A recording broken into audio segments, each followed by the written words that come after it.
Bonjour tout le monde, mon nom est Karine Simard, je suis la propriétaire et l'animatrice de Mix Radio. Aujourd'hui, j'ai décidé de faire un événement pour protéger l'enfance. Donc c'est un événement qui a lieu devant le Parlement, précédé d'une marche à partir du Musée des Beaux-Arts. On aura plusieurs orateurs en cette belle journée du 27 mai, il fait super beau. Donc j'ai des documents à déposer, j'ai des outils pour les parents. On va avoir des orateurs merveilleux comme Dr Béliveau, Maître Bohémier, François Amalega.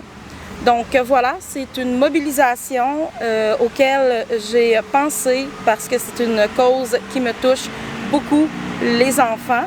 Donc voilà, merci beaucoup. Alors, ça va très bien, ça va très bien.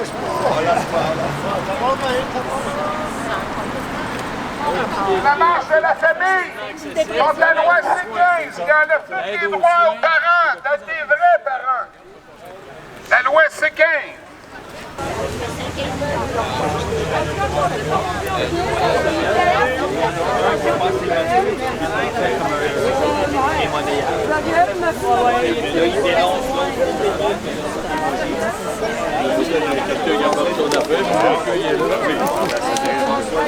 De surcroît.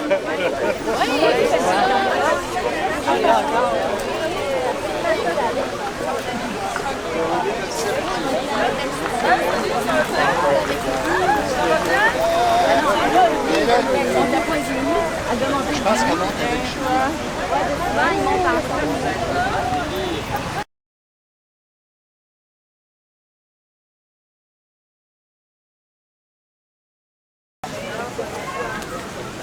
Bien, bonjour à tous.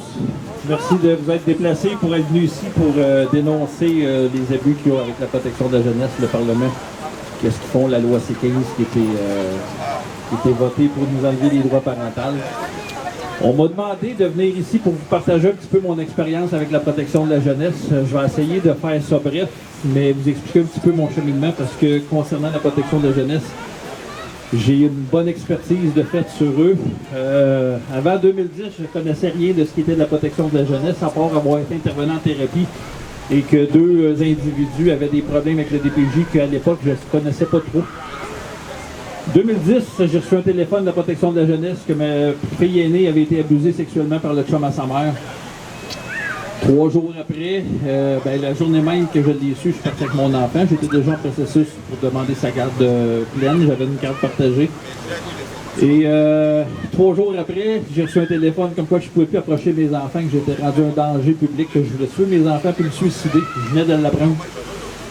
Puis c'est sur des propos inventés qu'ils ont remis le pédophile avec mon enfant, malgré un rapport sexologique qui prouvait sa pédophilie malgré ses aveux. Et au lieu d'aller tuer le pédophile, avec la rage que j'avais, je l'ai canalisé pour lâcher mon travail et aller étudier le droit autodidacte pendant 2 ans dans des bibliothèques. Après 3 ans, j'ai fait ma première requête devant le tribunal et aidé du psychiatre Pierre Mailloux pour prouver que j'étais sain d'esprit parce qu'ils ont essayé de me faire passer pour un malade mental. J'ai pu récupérer, de façon de parler, mes droits d'accès. Malgré que ma fille avait vécu l'aliénation parentale et elle avait tout d'un coup peur de moi. Ça fait que j'ai réussi à faire sortir le pédophile après 3 ans de débat. 2015, il y a des gens que... 2014, la première personne qui m'a demandé de l'aide pour l'aider dans un dossier protection de la jeunesse a bénéficié d'un arrêt de procédure. C'est une femme qui avait fait 54 jours de prison pour un rêve. Et en décembre 2015, j'ai décidé officiellement de partir un organisme d'enquête sur la protection de la jeunesse qui s'appelait l'Unité citoyenne. À l'époque, c'était le Centre d'entraide familiale Unité, qui est devenu l'Unité citoyenne d'enquête anticorruption. Parce que la réalité, qui sont les responsables, et je l'affirme encore aujourd'hui, et j'espère que ça va se rendre au barreau du Québec, les personnes responsables du réseau d'enlèvement d'enfants qui circulent au Québec, tous les abus procéduraux qui se passent en chambre de la jeunesse sont tous faits sous le couvert du huis clos pour une raison. Pas pour protéger la sécurité des enfants, mais pour protéger les crimes commis par les avocats membres du barreau du Québec. J'ai fourni en preuve des audios avec des familles, des enregistrements qu'on avait même en caméra cachée dans les bureaux des centres jeunesse et on avait des preuves de parjure. Un parjure au code criminel, c'est possible de 14 ans de prison. Et c'est les avocats qui refusent de déposer les preuves et c'est les avocats qui déposent les fausses preuves. Que tout est orchestré par le barreau du Québec. Ce n'est pas, la réalité, ce n'est pas en manifestant ici qu'on va changer quelque chose, mais c'est quand il y a des procès majeurs qui se passent, qui dénoncent la corruption. J'ai un procès civil qui s'en vient, le procureur général du Québec est impliqué là-dedans, et toute la preuve qu'ils ont, eux, contre moi, c'est environ 140 documents de vidéos que j'ai fait dans le passé qui dénonçaient tout ça, qui dénonçaient la corruption du barreau. Le procès d'une gestion, le 7, qui s'en vient le 7 juin, au Palais de justice de Montréal. Je vous invite fort nombreux, puis surtout à la date de procès, je vais la publier, mais ça va être important. J'ai sacrifié ma vie pour la cause. Je ne vous demande pas de m'appuyer moi, mais de vous indigner contre la cause. Parce que je vais encore révéler dans un procès, sauf que ça va être en cour supérieure, ça ne sera pas devant le jury. Mais le procureur général du Québec va être là et je vais tout mettre la preuve. La preuve implique même des gros noms qui ont fait des plaintes contre moi puis qui ont été que j'ai été acquitté, dont Anne-France Goldwater. Ça fait que tout ce que je vous dis, c'est garder espoir, mais quand c'est le temps de se lever, faites comme aujourd'hui, levez-vous. Écoutez, il y a des gens qui vont prendre la relève. Moi, je me retire de ça parce que j'ai plus la force, j'ai plus les moyens financiers. Mes enfants, quand j'ai été incarcéré, m'ont demandé de penser à moi.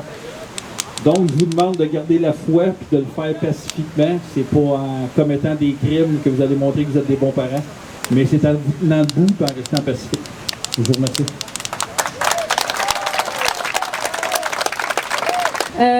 Justement parce que quand j'étais enfant, ma mère elle nous a eu quand même jeune, elle avait 18 ans quand elle m'a eu. Puis elle a appelé la DPJ parce qu'à un moment donné, elle avait beaucoup sur les épaules parce que 2 enfants quand t'es jeune, c'est quelque chose. Puis elle avait appelé la DPJ pour avoir de l'aide. Puis finalement, on a été retirés de notre famille parce que, bon, je l'ai déjà expliqué dans un live que j'avais fait que j'ai subi une agression sexuelle par un homme quand j'avais 3 ans.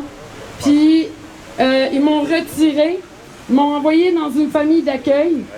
Puis, dans cette famille d'accueil-là, la femme puis l'homme, c'était le couple. Dans le fond, avait déjà 2 enfants. Puis, ces 2 personnes-là, on était leurs premiers enfants qu'ils recevaient en famille d'accueil.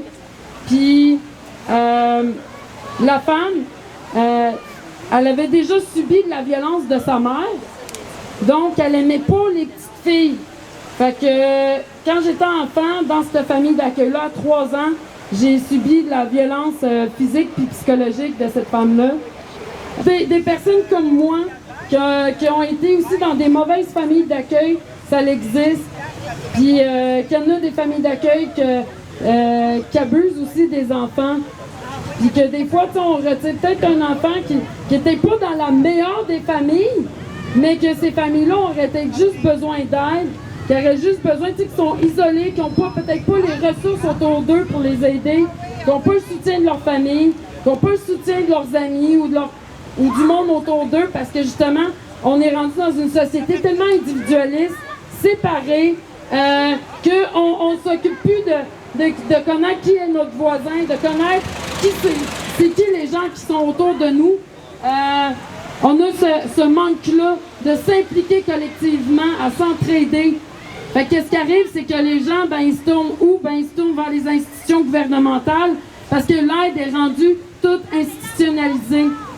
Donc les gens se retournent vers là, vont voir ces ressources-là, pensant avoir de l'aide, mais finalement, ils se ramassent qu'ils se font enlever leurs enfants. Puis moi, je pense que, personnellement, je pense que la DPJ devrait être complètement démantelée, puis qu'on puisse refaire un centre ou refaire une organisation qui est beaucoup plus axée sur l'aide des familles plutôt que la protection de l'enfant. Parce que l'enfant, son premier intérêt, c'est d'être avec ses parents, c'est d'être avec sa mère puis son père. C'est ça le premier intérêt de l'enfant. Quand que les parents sont corrects puis ils battent pas leurs enfants, là on s'entend parce qu'il y a des familles qui sont toxiques, puis oui, il y a des enfants qui ont besoin d'être retirés de leur milieu familial.